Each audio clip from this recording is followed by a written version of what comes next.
Welcome to examination. இந்த வீடியோவில் நம்ம ஒரு கொஸ்டின் குரூப் ஒன் மெயின்ஸுக்கு டிஸ்கஸ் பண்ண போகிறோம். இதில் இந்த கொஸ்டின் நம்ம 15 மார்க்காக கொடுத்துருந்தோம். அதை எப்படி ஜென்ரலாக அட்ரஸ் பண்ணுறாங்க, இன்னும் இதில் என்ன இம்ப்ரூவைஸ் பண்ணலாம் அப்படிங்கிறத ஒரு தமிழ் மீடியம் பேப்பர், ஒரு இங்கிலீஷ் மீடியம் பேப்பர் வச்சு பார்ப்போம். கேள்வி முதல்ல பார்த்துக்குவோம். இந்திய சமூகத்தில் நகரமயமாக்கலின் காரணம் மற்றும் விளைவுகளை விவாதி. இந்த கேள்வி ரொம்ப ரொம்ப டைரக்டான கொஸ்டின். இங்கிலீஷில் ஒரு டைம் பார்த்துக்குவோம்.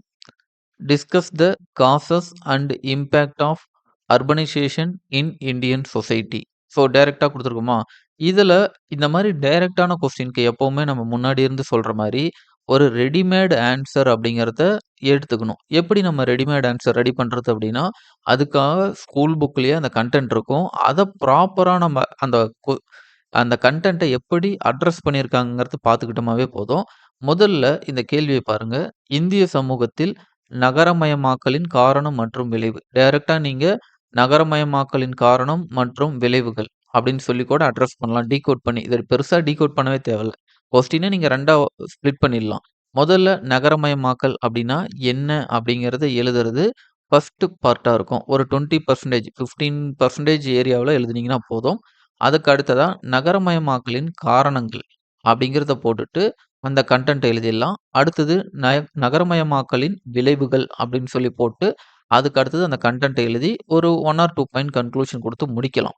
ஸோ, இதில கன்டென்ட் வைஸ் பார்த்தீங்கன்னா, நகரமயமாக்கலின் காரணம் அப்படின்னு பார்த்தீங்கன்னா, காரணத்த வந்து பார்த்தோம்னா, இது வந்து தள்ளும் காரணம், இழுக்கும் காரணம் அப்படின்னு சொல்லி 2ஆ வந்து இத வந்து ஸ்ப்ளிட் பண்ணலாம். இது வந்து ஒரு கன்டென்ட் வைஸே அப்படிதான் இருக்கும். ஒரு நகரமயமாக்கலுக்கு என்ன காரணம்?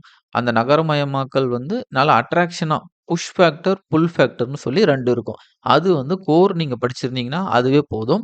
நகரமயமாக்கலின் விளைவுகள். விளைவுகள் அப்படின்னு ஒரு கேள்வி வந்தாவே, ஜென்ரலா எப்படி அட்ரஸ் பண்ணணும் அப்படின்னா, பாசிட்டிவ் அண்ட் நெகட்டிவ்.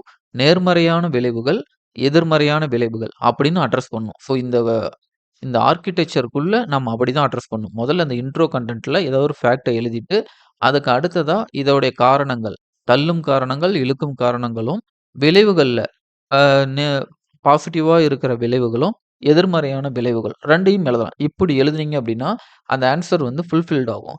இந்த ஆஸ்பிரண்ட்டும் எழுதியிருக்காங்க. பட் அவங்க என்ன பண்ணல அப்படின்னா, இந்த ஹெட்டிங் இந்த இழுக்கும் காரணிகள், தள்ளும் காரணிகள், நேர்மறையான விளைவு, எதிர்மறையான விளைவு அப்படிங்கிற அந்த வார்த்தைய மட்டும் மிஸ் பண்ணியிருக்காங்க. மத்தபடி கன்டென்ட் எழுதியிருக்காங்க. அந்த வார்த்தைய மிஸ் பண்ணதுனால, அந்த ஆன்ஸருடைய ஆர்க்கிடெக்சர் அப்படிங்கிறதே குலைஞ்சிருச்சு. ஸோ இந்த மாரி ரெடிமேடா இருக்கிற ஒரு ஸ்டாட்டிக் கன்டென்ட்க்கு எப்பவுமே இருக்கிற செட்டப் அப்படியே எழுதுனீங்கன்னா தான் நல்ல ஒரு மார்க் வந்து கிடைக்கும். இருந்தாலும் நம்ம இதில என்ன எழுதியிருக்காங்க அப்படிங்கிறதையும் ஒரு டைம் பார்த்துறலாம். முதல்ல ஒரு இன்ட்ரோ எழுதிட்டாங்க. கிராமங்களில் உள்ள மக்கள் தங்களின் பொருளாதார நலனுக்காக நகரங்களை நோக்கி அதிக அளவில் இடம்பெயர்தல் நகரமயமாதல் எனப்படும்னு சொல்லி ஒரு பேசிக்கான இன்ட்ரோ குடுத்துருக்காங்க. உலகிலேயே சீனாவுக்கு அடுத்தபடியாக அதிக நகரமயமாகும் நாடு இந்தியா அப்படின்னு சொல்லி குடுத்துட்டாங்க. ஸோ இந்த மாரி ஒரு ஃபேக்ட் பாக்ஸ். இன்னும் நீங்க நம்பர்ஸ் ஏதாவது இருக்கு அப்படின்னா, அந்த நம்பர்ஸ் வச்சு நீங்க அந்த ஃபேக்ட் பாக்ஸ ஃபில் பண்ணலாம். இந்திய சமூகத்தில் நகரமயமாக்கலின் காரணங்கள். ஸோ இந்த காரணங்கள் நம்ம முன்னாடி சொன்ன மாரி தள்ளும் காரணம், இழுக்கும் காரணம்னு பிரிச்சுட்டு அதுக்கு கீழ இதெல்லாம் எழுதலாம். பட் இது டைரக்ட்டாவும் அட்ரஸ் பண்ணியிருக்காங்க. மக்களுடைய இடப்பெயர்ச்சி சொல்லியிருக்காங்க. ஸோ இதில ஃபேக்ட் எதுவுமே அதிகமா இல்ல. தொழில் முன்னேற்றம். இதுலயும் இங்க ஃபேக்ட் வந்து அதிகமா எழுதணும். இப்ப இடப்பெயர்ச்சி அப்டின்னா, எந்த மாநிலங்கள்ல இருந்து வடக்கு மாநிலங்கள்ல இருந்து தெற்கு மாநிலங்களுக்கெல்லாம் தென்னிந்திய மாநிலங்களுக்கு இடப்பெயர்ச்சி நடைபெறுகிறது. அது ரெலவென்ட்டா கொஞ்சம் ஃபேக்ட்ட சொல்லலாம். தொழில் முன்னேற்றத்த பொறுத்தவரைக்கும், தொழில் வந்து எந்தெந்த மாநிலங்கள்ல அதிகமா இருக்குங்கிறதும், விரிவான நலத்திட்டங்கள். ஸோ இது எல்லாமே ஜென்ரலாவே அட்ரஸ் பண்ணியிருக்காங்க. கன்டென்ட் வைஸ் கரெக்ட் தான். அட்ரஸ் பண்ணதும் கரெக்ட் தான். ஆனா என்ன இன்னும் பண்ணியிருக்கலாம் அப்டின்னா, ஃபேக்சுவல் இன்ஃபர்மேஷன் வந்து இன்னும் கொஞ்சம் எக்ஸ்ட்ரா இதில குடுத்துருக்கணும். விரைவான அணுகல், கல்வி நிலையங்கள், மருத்துவமனைகள் அப்படிலாம் போடும்பொழுது, ஸோ இப்போ மருத்துவமனைகள் போடுறாங்களா? தென்னிந்தியா அதாவது சென்னை தான் வந்து பார்த்தோம்னா, இந்தியாவிலே மருத்துவமனைகள் அதிகமாக இருக்கும் நகரம் அப்படிங்கிறத மென்ஷன் பண்ணலாம். கல்வி நிலையங்கள், முக்கியமான கல்வி நிலையங்கள் இருக்கிற நகரங்கள வந்து மென்ஷன் பண்ணலாம். பேருந்து வசதிகள், போக்குவரத்து வசதிகள் அதிகமா இருக்கிற இடங்கள மென்ஷன் பண்ணலாம். அதுல இவங்க என்ன பண்ணியிருக்காங்க அப்டின்னா, நம்ம ஸ்கூல் புக்ல இருக்கிற ஒரு முக்கியமான ஃபேக்ட்ட வந்து போட்டிருக்காங்க.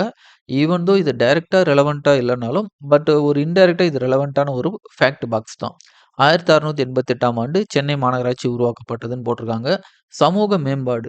ஸோ கிராமப்புறங்கள், நகர்ப்புறங்கள்ல சில விஷயங்கள் குடுத்துருக்காங்க. சாதிய வேற்றுமையானது நகர்ப்புறங்களில் காணப்படுவதில்லை அப்படின்னு குடுத்துருக்காங்க. அப்படி எழுதுறதுக்கு பதிலா குறைவாக காணப்படுகிறது அப்படின்னு சொல்லி இத எழுதுனா இன்னும் கொஞ்சம் ஆப்டிமிஸ்டிக்கா இருக்கும்.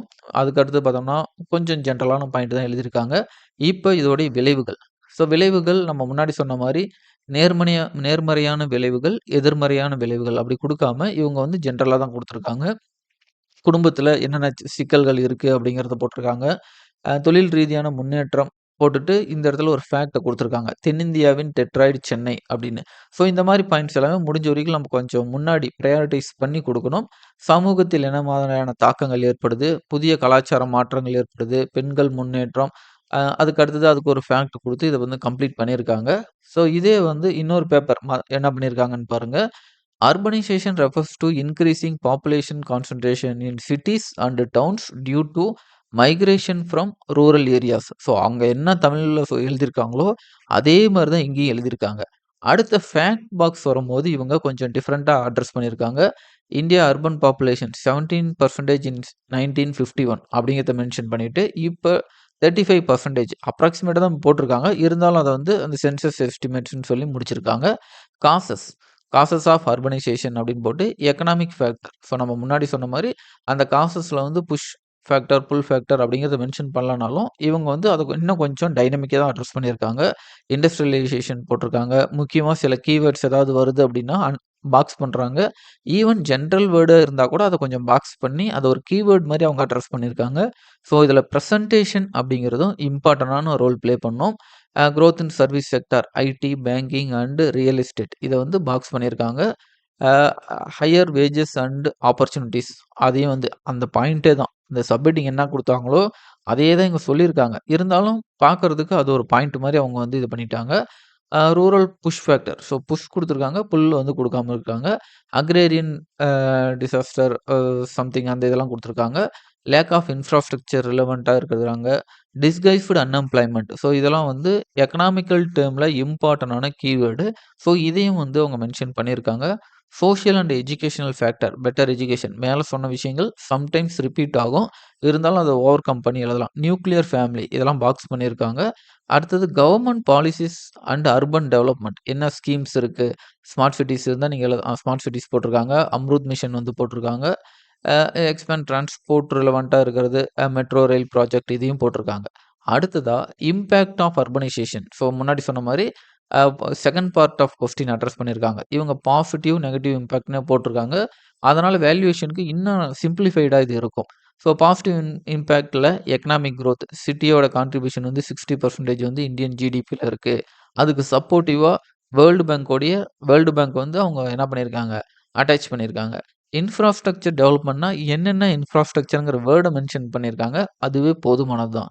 Higher standard of living, better job opportunity, health care, education, standard of living அப்படிங்கிறத கூட நீங்க இன்னும் ஆட் பண்ணிக்கலாம். நெகட்டிவ் இம்பேக்ட் என்ன இருக்குன்னா, அர்பன் பாவர்ட்டி அண்ட் ஸ்லம்ஸ். இதுக்கு டேட்டாவும் குடுத்துருக்காங்க. பாவர்ட்டி இருக்கு அப்படின்னாலுமே 65 மில்லியன் பீப்பிள் வந்து இன்னும் வந்து ஸ்லம்ஸ்ல இருக்காங்க அப்படிங்கிறதையும், அன்எம்ப்ளாய்மென்ட் அதையும் வந்து மென்ஷன் பண்ணியிருக்காங்க. நீங்க லேபர் அவங்களுடைய ரிப்போர்ட்ஸ் இருக்கு. லேபர் மினிஸ்ட்ரியோட ரிப்போர்ட் இருக்குன்னா, அதையும் நீங்க மென்ஷன் பண்ணலாம். இன்ஃப்ராஸ்ட்ரக்சர பொறுத்தவரைக்கும் டிராஃபிக் கன்ஜெக்ஷன் இருக்கு. வேஸ்ட் மேனேஜ்மென்ட்ல இஷ்யூ இருக்கு. அதேபோல எவ்வளோ ஆனுவலி வேஸ்ட் ஜெனரேட் பண்றாங்க அப்படிங்கிறதையும் மென்ஷன் பண்ணிட்டு, ஒரு ஷார்ட்டான ஒரு கன்க்ளூஷன் அப்படின்னு சொல்லி ஒண்ணு குடுத்துருக்காங்க. ஸோ இந்த மாரி தான் வந்து ஒரு கன்டென்ட்ட வந்து இவங்க வந்து இத வந்து கம்ப்ளீட் பண்ணியிருக்காங்க. ஸோ அடுத்த வீடியோவுல அடுத்த கொஸ்டினோட ஆன்ஸரோட பார்ப்போம். Thank you.